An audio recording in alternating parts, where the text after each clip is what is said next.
TRS కే నన్ను deposit వచ్చే పరిస్థితి ఉందా? కాబట్టి ఇవాళ టీఆర్ఎస్ కాదు, ఏనుగులను తినటోడు పోయిందంటే పీనుగులను తినటోడు వచ్చిండు అన్నట్టుగా మోడీ తయారైండు. వీళ్ళిద్దరు తోడు దొంగలే, వీళ్ళిద్దరు తోడు దొంగలు గూడు పుటాని తెలంగాణ మీద కుట్ర చేశారు.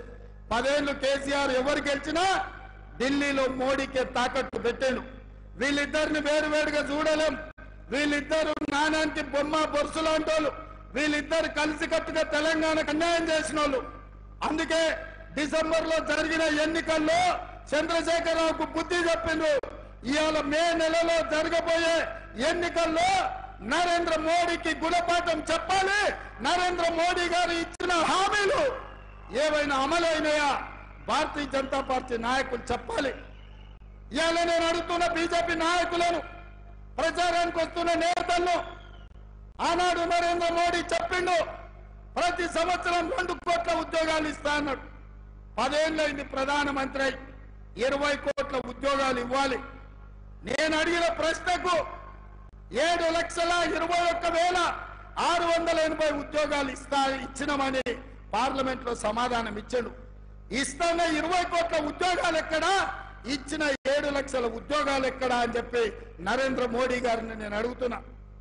నరేంద్ర మోడీ గారు రైతులకు మాట ఇచ్చిండు, రైతుల ఆదాయాన్ని 2 చేసి ఆత్మహత్యలు ఆపుతా అని. ఆత్మహత్యలు ఆపలేదు, ఆదాయం పెరగలేదు.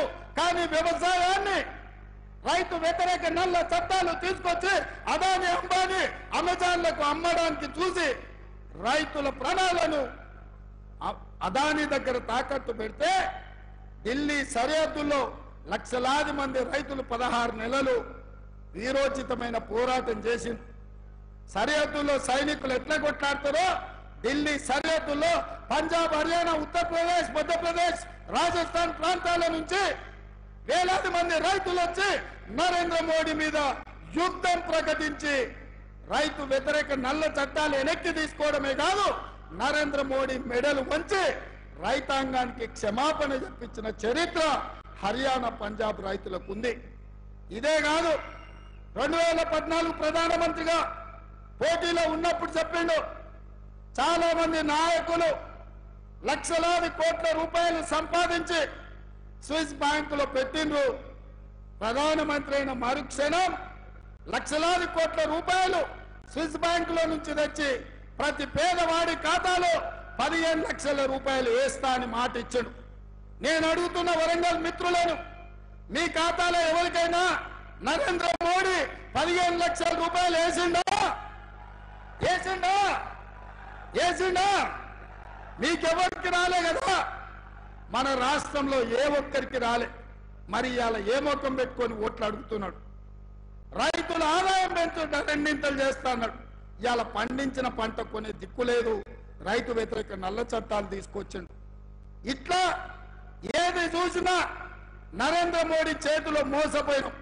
ఇక తెలంగాణ విషయానికి వస్తే, ఆనాడు రాష్ట్ర పునర్విభజన చట్టంలో ఖమ్మం జిల్లాలో ఉక్కు కర్మాగారం పెట్టి ఆదివాసీ సోదరులకు ఉద్యోగ ఉపాధి అవకాశాలు కల్పించాలని సోనియమ్మ మనకు మంజూరు చేసింది. బయ్యారం ఉక్కు కర్మాగారం ఇచ్చింది. 10 ఏళ్ళైనా అక్కడ పరిశ్రమ పెట్టడానికి వీలు లేదు, అక్కడ వీలు కాదు అని ఖమ్మం జిల్లాలో బయ్యారం ఉక్కు కర్మాగారం తిరస్కరించి ఈ ప్రాంతానికి ద్రోహం చేసింది నరేంద్ర మోడీ. అదే విధంగా Warangal Kazipet railway coach factory, Warangal Kazipet junction అంటే దక్షిణాది రాష్ట్రాలను కలిపే జంక్షన్.